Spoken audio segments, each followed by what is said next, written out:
Police report. Police report. Sa Police Report. Ang Police Report hatod kaninyo ni Board Member Nemesio Imi Lahi-Lahi, Board Member, 2nd District, Misamis Occidental, Chairman sa Committee on Peace and Order sa Sangguniang Panlalawigan. Police report. Police report.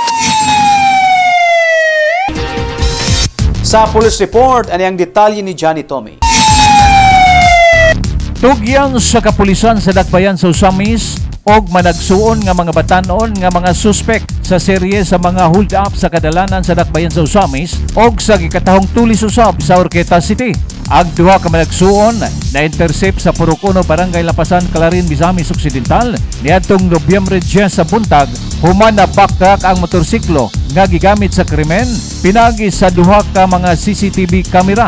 Atol sa interception, na-recover sa duha ang mga armas, mga eksplosibo og mga lahas og cellphone nga nakuha sa pagpanulis. Nailan ang tinuod nga address sa managsuon pinagi sa mga identification card nga nakuha sa ilang posisyon nga lumad nga taga-lungsod sa Gipo, Zamboanga del Sur.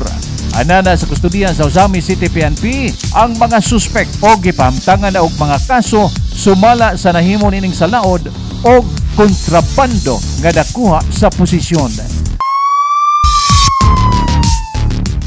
Alang sa Police Report, Johnny Tommy reporting.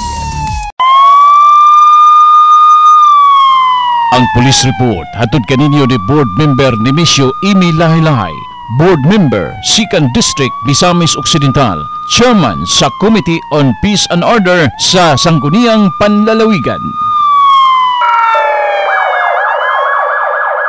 1 TV Patrol.